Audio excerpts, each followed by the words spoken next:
And this was a day that we just looked at here. The day when the market came down, we fell below actually it was right here. We fell below the we fell below the line, came down to our 100 and 200 bar moving average, our trend line, our Fibonacci retracement. I'll recreate it here. I'll put the Fibonacci retracement here from the high, from the low to the high.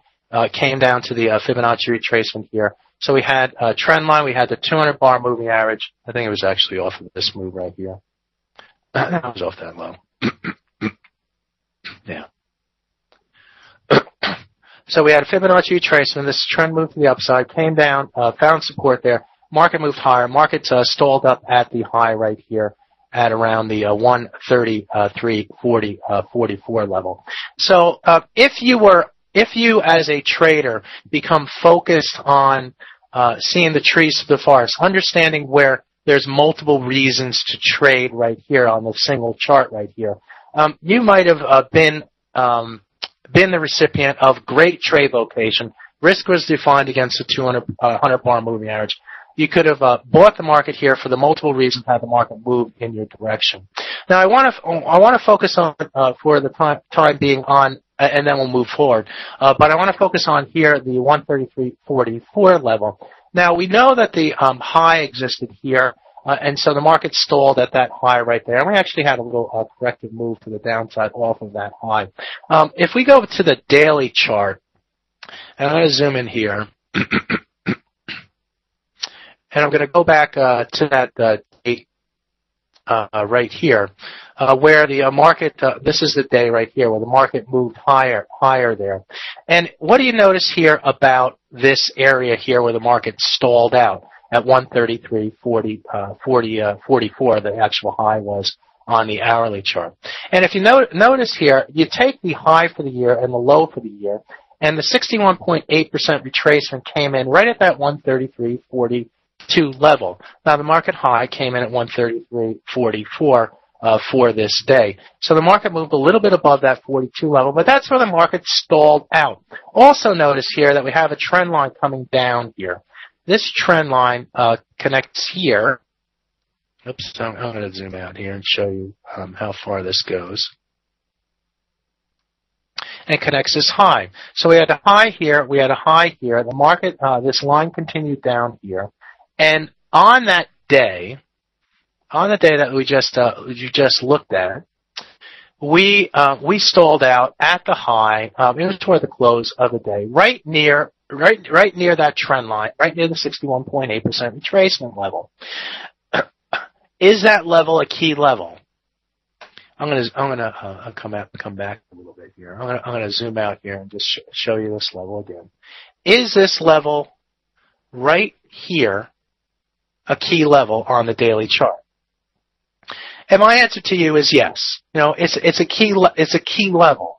It's a multiple reason level on the daily chart for the market to stop at that level. It was a 61.8% retracement of this move to the downside. It was a trend line coming back all the way back to whatever year that was that the two highs connected.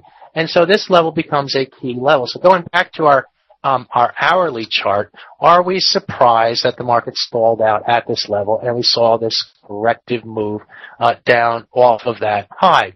And the answer is no. I'm not. The market. So in reality, on this day right here, if you were aware of the gorillas in the room, you would have been able to find support down here. You would have find resistance up there, and take the entire move. Now, you know, it doesn't happen all the time. We don't know what the future is going to bring. We didn't know the market was going to go all the way up to that level, but we do know that the market followed the rules along, and you as a trader could have managed your trade if you get great trade location. And getting great trade location is about seeing the gorilla in the room, understanding where those key levels are, and knowing that the gorilla is coming, and he's going to beat his chest right in front of you, and he's going to say, this is a level that you have to trade. So try to find these levels before they even happen. If you know there's a gorilla coming, look for those levels. On the same token, watch the top sides, watch the targets, understand where those key target levels are as well. And progressing through the trade here, the market moved higher. You put your Fibonacci retracement on there. 38.2% retracement comes to that level right there.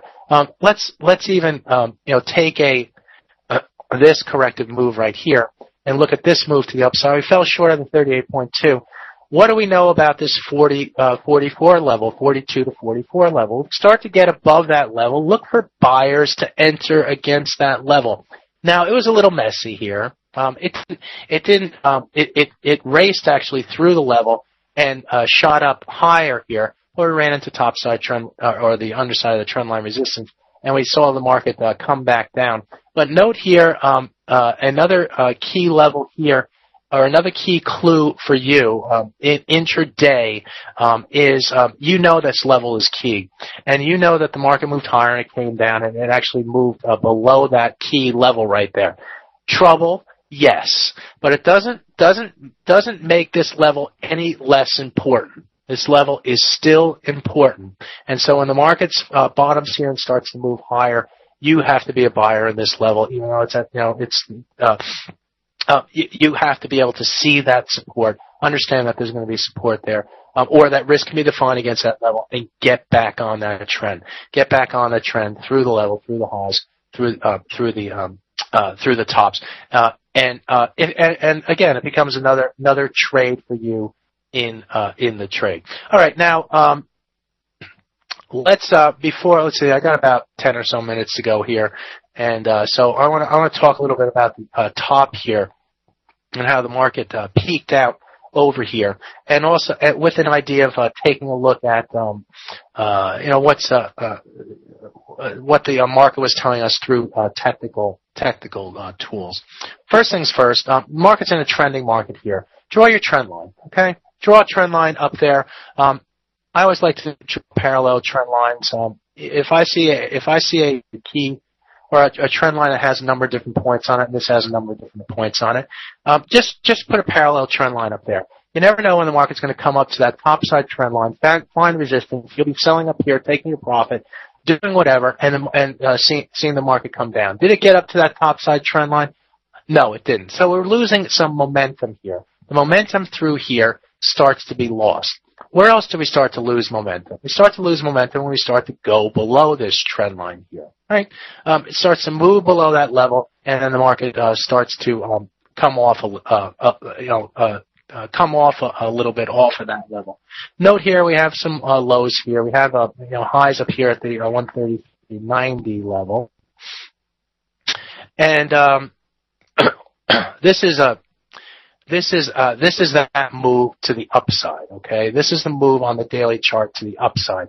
Now, what do we have up here at the 134 level here, going back in time? If you go up to this level right here, and actually if we...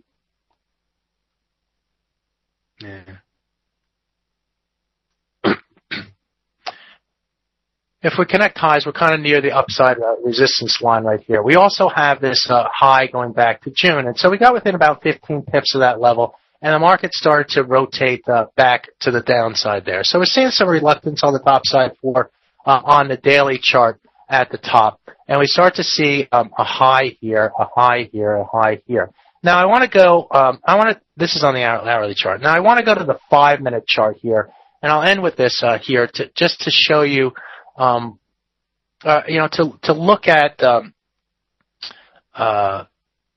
why looking at multiple time periods become, most important. First thing, but before I go there, I'm going to put a Fibonacci from this recent low. This was the trend move to the upside.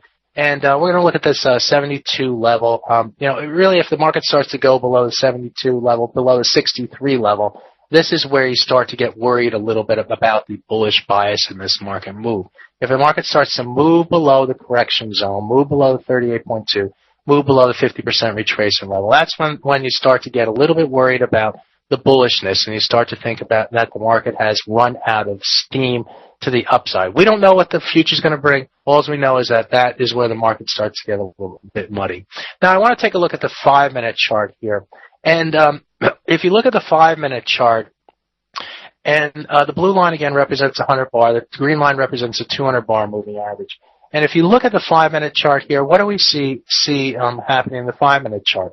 we're staying above the green line. We're staying above the blue line for the most part. In fact, the market here came down to the green line on this little correction into the Asian session. That typically happens.